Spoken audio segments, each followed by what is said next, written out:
But you first way we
Your Worship, I prefer a copy because there's a possibility I may object on the same.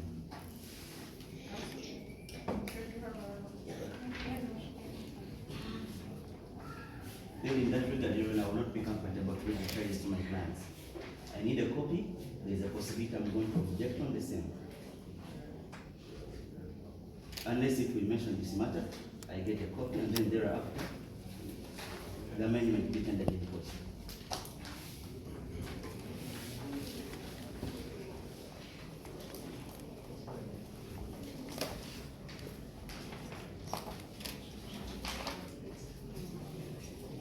Olina emyaka 33 oli mujapadola oli businessman ng'odiringa mugolobi mu motoka awamu n'okutumula abayimbi oli mutuuze w'ekityo close Buwate village Najera Mukira Town Council mu district ya Wakiso Nakiyimba Shamila Lukia olina emyaka 23 oli Muganda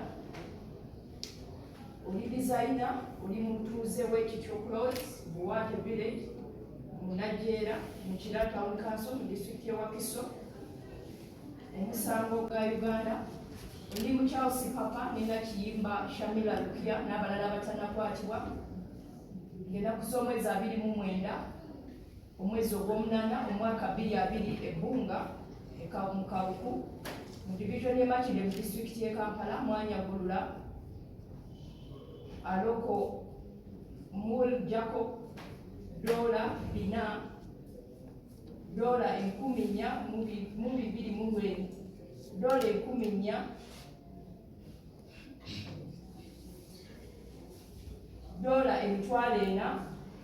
$4,400 esimu 2 eza iPhone nga ziri silver mu kala nga zibalibwamu $32.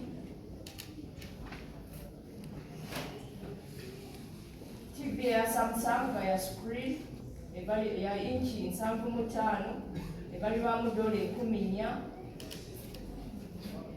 Apple MacBook ne laptop nga bibalibwamu obukadde $5. iPhone ebalibwamu obukadde $5. Bino nga mwabinyagulula nga mukozesa ebisi awamu n'okutiisatiisa ebyamutuusa n'okuba nga yali takyategeera.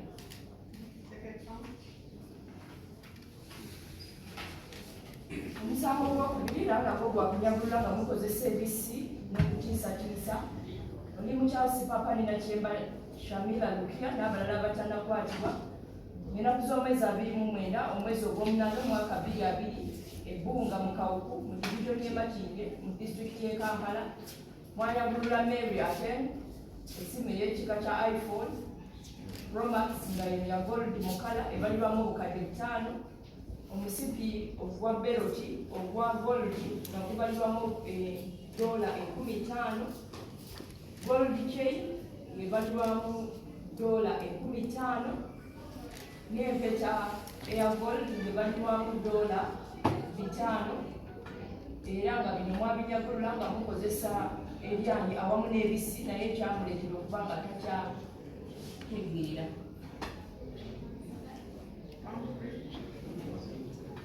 Omusango gw'okusatu era nagwo gwakunyagulula nga mukozesa ebisi n'ebyanyi. Oli mukyala Sipapa Nakyemba Shamila Lukia n'abalala abatanakwatibwa ennaku z'omwezi 29 omwezi ogw'omunaana omwaka 2022 ebbunga mu Kawuku mu divizoni y'e Makindye mu disitulikiti y'e Kampala mwanyagulula Shoal Aten essimu ey'ekika kya iPhone eno ya green mu kala ebalibwamu obukadde ebalibwamu $8. Laptop ey'ekika kya Dell nga ya silver mu kala n'ekyaja yaayo nga bibalibwamu $10 awamu n'ensimbi enkalu $5,000 nga bino nabyo mwabinyagulula nga mukozesa ebisi awamu n'okutiisatiisa naye ekyamuleetera okuba nga tategeera. Kunyagulula okunyaga nga mukozesa ebyanyi n'ebisi. Oli mukyala Sipapa Nakyemba Shamila Lukia n'abalala abatanakwatibwa ng'ennaku z'omwezi 29 omwezi ogw'omunaana omwaka 2020 ebbunga mu Kawuku mu divizoni y'e Makindye mu disitulikiti y'e Kampala mwanyaga Deng Arok mwamunyagako laptop ye eya Apple ebalibwamu obukadde $5. Essimu ebalibwamu obukadde $5. Ng'oyo naye mwamunyagulula nga mukozesa ebisi awamu n'ebyanyi nga naye ekyamuleetera okutuuka nga tategeera.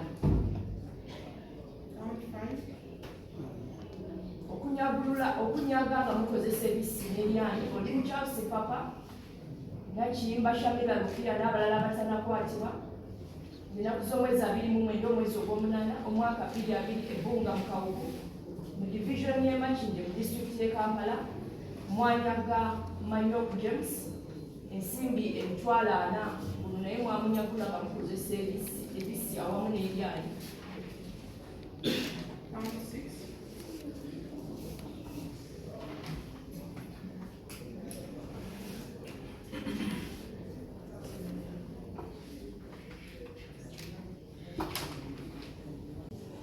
Mu Pro Audio International Uganda esangibwa Nateete mu Lubaga division mu disitulikiti y'e Kampala ng'olina ekigendererwa eky'okubuzaawo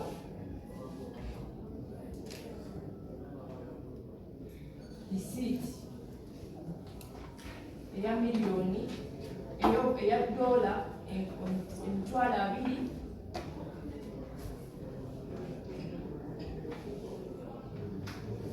Sente zino nga zaali za Zen wa Hong G wa International Trading Company Limited ku account number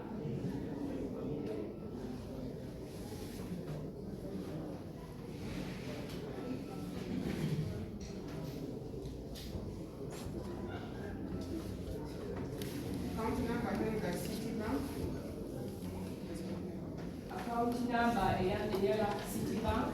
For purposes of ordering music instruments to win Max 215 full set, Max bass full set, and full stage. Knowing or having reason to believe that the money was for the process of crossing of crime. He received this money from a bank account for purposes that he was going to procure music instruments. Wafuna sente zino okuva ng'olimba mbuwali ogenda kuleeta ebyuma ebikozesebwa mu kuyimba. But he used the money knowing that the money was. Ekiraka gy'ekugendo yasilova mu kala n'obuzabuza engineers close mu Buwaate village mu Najeera, Kiraka mu Kanso, disitulikiti y'e Wakiso. Mwalina emmotoka namba UDL, mwalina pikipiki namba UDL ey'ekika kya bajaji nga mmyufu mu kala.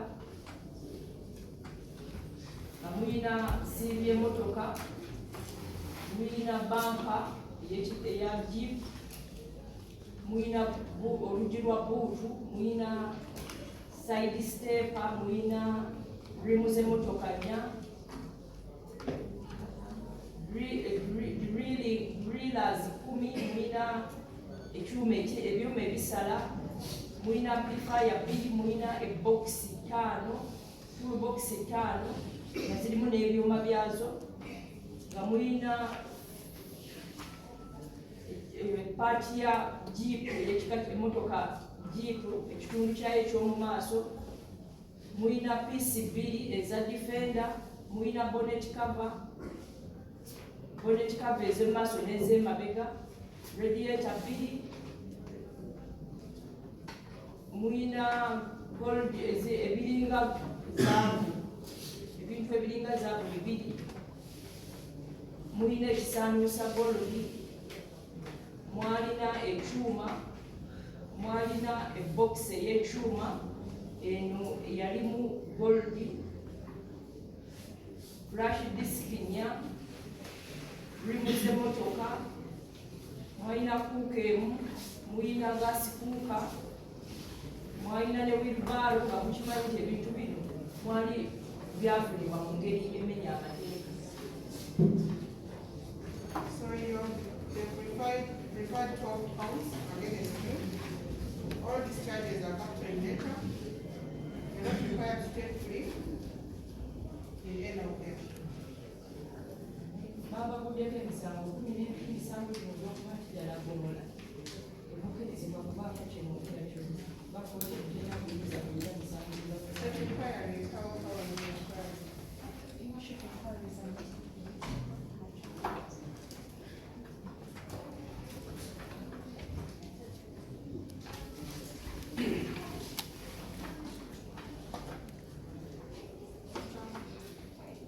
Your Worship, I have approximately 4 issues to raise and I would wish to be on record. The first one is this honorable court to confirm that in court there are no complainant in this matter today.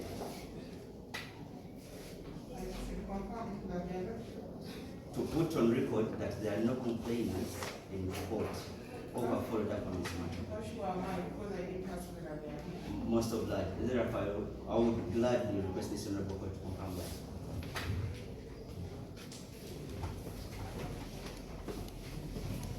Yes, what's your other prayer? My other prayer is in regards to requesting this honorable court. Someone has raised the hand signing is one of the complainants. You're one of the complainants. Yes, the executive officer and some judges have referred by police. And your complainant? Is the IO and some of the charges are preferred by police? Most of that. Most of that. Yes, what is the other one? My other prayer is through this honorable court, if my client can be given his national ID. What is that issue? That is N number 1 and the passport.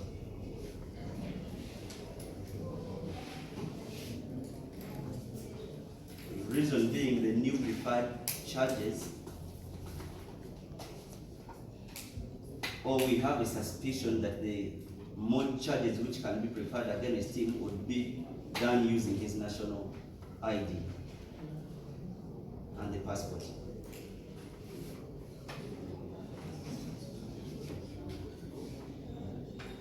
good example is that some of the new preferred charges involved breaking into his house, taking his personal belongings. The cameras in his house were distorted and all his properties were taken by police. In that regard, I would pray.